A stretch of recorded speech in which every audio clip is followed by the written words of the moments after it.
Hi everyone, so I just finished my first session in Diablo 4 Season 8. I just streamed for 34 hours and I can say for myself at least, I had quite a blast. And that is in no small part thanks to this amazing Ice Shards build that you're about to see here. So this has been something that has been cooking for a bit since the PTR, and now it has been changed in the final patch notes to be a little bit different and better.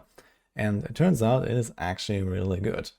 To be honest, I did have quite a journey here, so I'm Paragon 220-ish already with my hardcore SORC, and I have actually been going through various builds, and this is where I ended up with so far. And it's really good. So you see me here, I'm blasting through like a Pit 66, this is like a 3-minute run or something like that. I can speedrun this, and while my gear is obviously far from optimal, I have no mythics, I have barely even ancients in some slots, and everything is kind of crappy still. So it is pretty powerful and will definitely go way beyond that with a more optimized setup. And I want to show you a little bit of what this is about here. So I have my character here. This is what it looks like right now. I'm just going to show off my gear a little bit. I got quite lucky with the helm. This one is actually really good. It's like one of my good pieces here. And the rest is kind of like meh items that I have found here. I have 529 item power, Fists of Fate, for example, which is kind of hilarious, but it is what it is. The core of this build is actually not the Ice Shard damage itself, but it's this weapon here, Azarath, and the proc on it, the cold damage lucky hit chance. So this is actually what carries you here, together with a little bit of elemental surge on the offhand, and you want to try to get those as high as possible. So especially if you also want to play the same build, I really recommend you should not start before you get at least an Ancestral Azarath. It doesn't have to be GA on the proc, but the difference between non-ancestral and ancestral is quite massive, much larger than normal for this build in particular. So this is just like my recommendation here. But if you're like in Torment 1 or 2 and you find an Azarath, you want to get started with this, I guess you can, and then just roll from there. But yeah, so you get a bit of an idea of what this looks like here. I followed the macro guide for this, so we have various guides here that I'm going to show you real quick. But this is the Ice Shards Sorcerer from Panda. And yeah, the setup is a little bit different because I couldn't really quite make it work yet with the items I had. But I tried to basically build like the mix of the starter and the ancestral variant a little bit, and then realized I do have a bit of trouble with like my resources and my enlightenment uptime. So I started optimizing this a little bit for my circumstances, and then in the end this is what I came up with. So I took Panda's planner here and just added kind of like my own modifications. There are like some tweaks on the skill tree and the Paragon. I changed a few glyphs mostly and a few skills here. Most notably, what you need to know when you want to play this build is that you need to keep your enlightenment up. So enlightenment is this key passive here. This is something new from the expansion for the SORCs. And basically this way to access that you have to use 2 different elements or all different elements as much as possible. And then you get these enlightenment stacks, 8 at a time if you use different elements following each other, but only 1 at a time if you spam the same element one after the other. So you try to always, do like, for example, 1 lightning, 1 cold, 1 lightning, 1 cold, and you see this, it ramps up really fast like this. And in my case, I did this with Spark, which is for free, and it can actually give me another benefit, which is crackling energy. So I spec this here, which is going to be relevant to get this buff down here for like another 15%. There's also a Paragon board that correlates with this. So you want to have a bit of crackle going on. But yeah, you try to get to this buff here to 100 stacks. And once you reach that, it will take down 10 stacks per second, and then you have to repeat this, and you have this glow around you. This is the time when you can deal damage, and when this is down, you don't really deal damage. At least once your setup is somewhat optimized, because you actually really invest into scaling this up a lot later through the Paragons especially. Early on, it won't be that noticeable, but it gets worse and worse, basically, to the point where when my lightning is down, I do like 10% of my damage, and this means I need to stack this up as fast as possible. So it looks like this here basically. I do like left click, right click, left click, right click, and then we have the buff and we spam Ice Shards. So that's kind of how it goes. And also this is a pretty resource hungry build, as you can see here, but there is a pretty interesting tech that I included, which is the Neo Lam rune combo. So every 2 seconds I get 140 primary resource. So it basically fills my entire bar. There's actually more than a half. And like this, I can actually sustain this pretty resource hungry setup. Other options are, for example, lucky hit, chance to restore resource here on the focus and maybe on the ring. You can do stuff like that, but this is kind of what I had, and it just got the setup rolling for me pretty well. So this is like a nice little tech. Maybe other classes would also like to use this.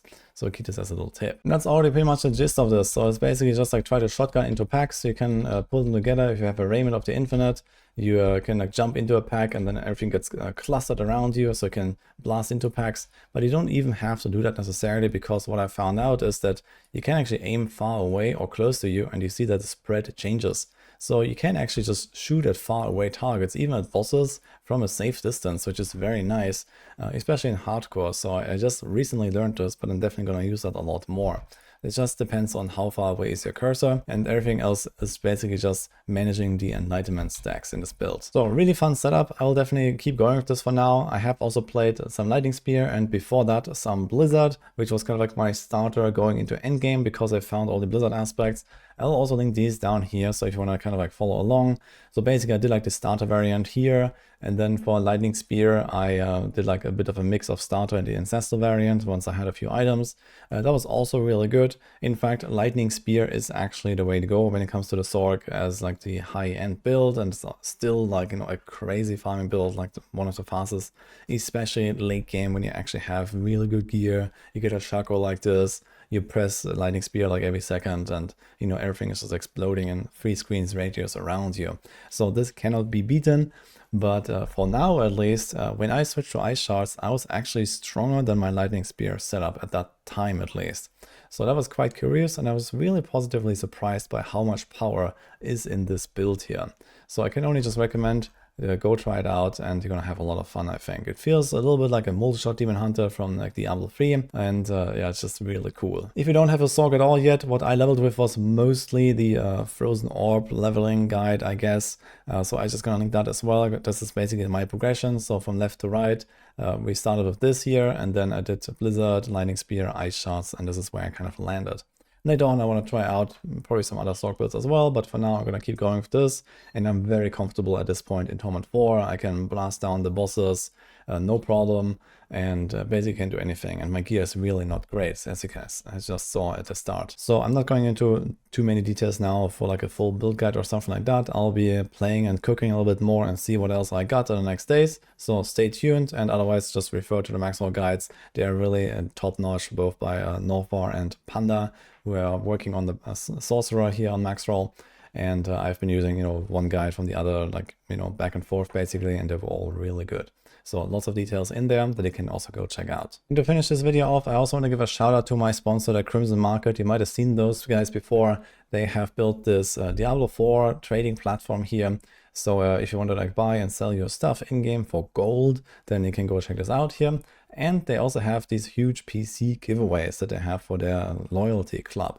So the way that this works is that you can sign up for their loyalty club here, which is like a kind of like a paid subscription, but there is this so-called golden ticket that you can get for free. You get 1 month royal tier, and this allows you to enter this giveaway for the next PC, which we have up here. So they have big PC every month. There's also have some smaller stuff like some consoles lately as well.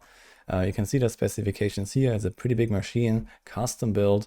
So this is always a big event basically that they have around these, like, you know, big season launches, including this one, which is going to be this Saturday, and we're going to pull the winner live on stream. And as a little sneak peek, they actually showed me the follow-up PC already. So if you're a last Epoch fan, they built an amazing looking PC here. This is but this comes afterwards. I think it's gonna be like the next month or something like that, but it looks incredible. So if you're interested, then go check out this golden ticket here. It will ask you for like a PayPal or a Stripe account, but there is no like minimum fee or minimum duration or something like that. You can cancel it and it will not charge you anything, so don't worry about that. People have done this a lot and everything is fine. And the winner here, you see this will be on Rax's live stream this time. So it's usually between him and me. And sometimes he pulls the winner, sometimes I do. But I'll also be tuning in at that time. You don't have to be present, so don't worry about that. It's just gonna happen. And if you're the winner, you will be notified. So that's it for this video here. Hope you enjoyed this. So let me know what you think about Season 8 so far, or if you're playing SORC, for example, how this is going for you. Personally, at least, I haven't played a SORC at all since the expansion. So this is my first time since Season 5. It's been quite a while, and I've actually never done a SORC start. which was quite a nice change for once. So we'll see what else comes out of this. I'll also obviously transition to some other classes. I do have a lot of plans for this season, so we'll see what comes next. For now, this is what I got here. Hope you enjoyed this, and I'll see you guys next time.